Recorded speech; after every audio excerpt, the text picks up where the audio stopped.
क्रीडा संकुलच्या अधिकाऱ्यांच्या चौकशीबाबत विभागीय आयुक्त यांना निवेदन। मुंबई आग्रा महामार्ग आडगाव नाका येथील मीनाताई ठाकरे स्टेडियम विभागीय क्रीडा संकुल येथे राज्यस्तरीय क्रीडा स्पर्धा भरविल्या जातात। शासनाने या विभागीय क्रीडा संकुलावर कोटी रुपये खर्च करून देखील इतर राज्यातून येणाऱ्या खेळाडूंना सुख सुविधा नसल्याने येथे स्पर्धा घेणे देखील अवघड झाले आहे। तरी नाशिक विभागीय क्रीडा अधिकारी स्नेहल साळुंखे आणि अरविंद चौधरी, नाशिक ॲथलेटिक्स फाउंडेशनचे सचिव मंगेश मारुती राऊत यांनी माहितीचा अधिकार टाकून देखील केवळ उडवाउडवीची उत्तरे देऊ त्यांच्यावरच कारवाई करण्याचे अधिकाऱ्यांकडून उत्तर मिळत असल्याने अखेर नाशिक ॲथलेटिक्स फाउंडेशनचे सचिव तसेच साई ॲथलेटिक्सचे कोच मंगेश मारुती राऊत यांनी नाशिक रोड येथील विभागीय कार्यालय येथे जाऊन विभागीय आयुक्त डॉक्टर प्रवीण गेडाम यांना क्रीडा अधिकारी यांची चौकशी करून खेळाडूंना न्याय द्यावा असे निवेदन देण्यात आले। यावेळी भारतीय जनता पार्टी उपाध्यक्ष शहर जिल्हा क्रीडा सहसचिव रामचंद्र अण्णा पारटे यांच्यासह नाशिक शहर क्रिकेट असोसिएशनचे सेक्रेटरी महेश आव्हाड यांच्यासह इतर खेळाडू उपस्थित होते। मंगेश राऊत माझ्याबरोबर सर आहे रामचंद्र पारटे सर, हे आता बीजेपीचे सहसचिव क्रीडा प्रकोष्ठ म्हणून त्यांची नियुक्ती आहे, ते पण माझ्याबरोबर आहे। आणि अजून बीजेपीचे पण भरपूर काही लोक जे क्रीडा क्षेत्रातले आहेत ते पण माझ्याबरोबर आहे।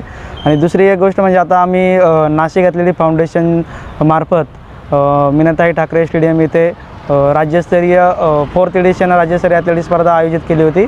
तर तिथे आम्ही विभागीय क्रीडा संकुलला सर्व गोष्टी आम्ही नमूद केलं तर आम्हाला या फॅसिलिटी पाहिजे।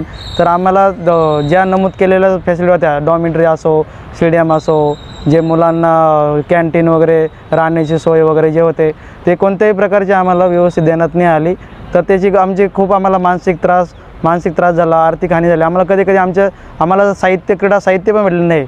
तेथील काही कोचेस लोकांनी आपलं जे शासकीय काही क्रीडा साहित्य आहे त्याच्यावर त्यांनी मालकी हक्क गाजवला आहे। मी तिथं मी सराव करतो, मला तिथल्या सगळ्या गोष्टी माहिती आहे, कोणतं साहित्य कुठलं आहे काय। तर मला तरी आम्ही या संदर्भामध्ये आणि जे उपसंचालक यांनी आमच्याकडे काही पैशांची मागणी केली त्याच्याबद्दल त्यांनी आम्हाला असं दिलं का तुम्ही आमचे पैसे दिले नाही तर आम्ही तुमची संस्था ब्लॅकलिस्टेड करू, अशी आम्हाला त्यांनी एक धमकी दिल्यासारखंच आहे, असंच आहे।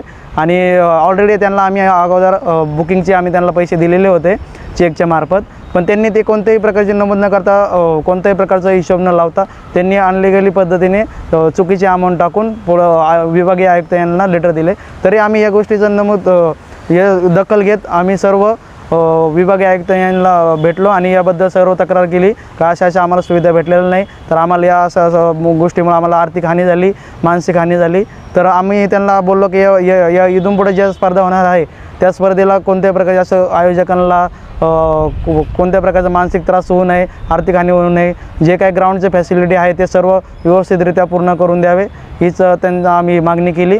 आणि जे काय उपसंचालक आहे मॅडम विभागीय क्रीडा संकुलचे, त्यांनी जे काय चुकीचे काय हे दाखवले आहे का त्यांनी असं केलं, आमचं असं नुकसान केलेलं असं दाखवून त्यांनी ते लेटर दिलेलं आहे, हे चुकीचं आम्ही त्यांना सिद्ध केलेलं आहे साहेबांपुढे। तर ते याच्या लवकरात लवकर ते दखल घेऊन आम्हाला याच्यावर निर्णय देणार आहे। धन्यवाद। माझं नाव रामचंद्र पारटे, मी भाजप क्रीडा उपसंचालक म्हणून भाजपाने मला जबाबदारी दिली। मागच्या हप्त्यामध्ये नाशिक जिल्ह्याचे भाजपचे सर्व पदाधिकारी उपस्थित होते आणि त्यांनी स्पष्टपणे संकेत दिले की जिथे जिथे खेळाडूंना, कोचेसला किंवा कोणत्याही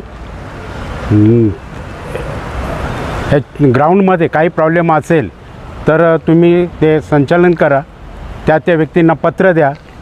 त्यानिमित्ताने आज आम्ही माननीय आयुक्त गोडम साहेब यांना भेटलो, त्यांना प्रत्यक्ष पत्र दिलं आणि जिथे जिथे खेळाडूंवर, कोचेसवर कोणावर अन्याय होतो, जिथे जिथे सुविधा नाही आहे त्या सुविधाबद्दल देखील आम्ही त्यांना बोललो आणि त्यांनी आम्हाला 100% आश्वासन दिलं की तुम्ही पुन्हा एकदा लेटर द्या संबंधित व्यक्तींना की जे तुम्हाला जे हवं आहे त्या व्यक्तींना द्या।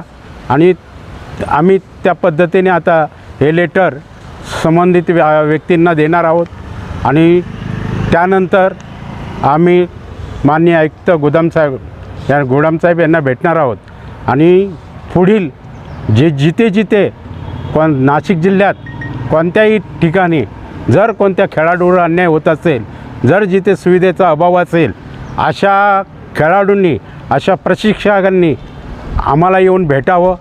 BJP कार्यालयामध्ये आम्ही ह्या गोष्टीचा पूर्णपणे सांगून तिथे त्या लोकांना न्याय देण्याचा 100% प्रयत्न करू.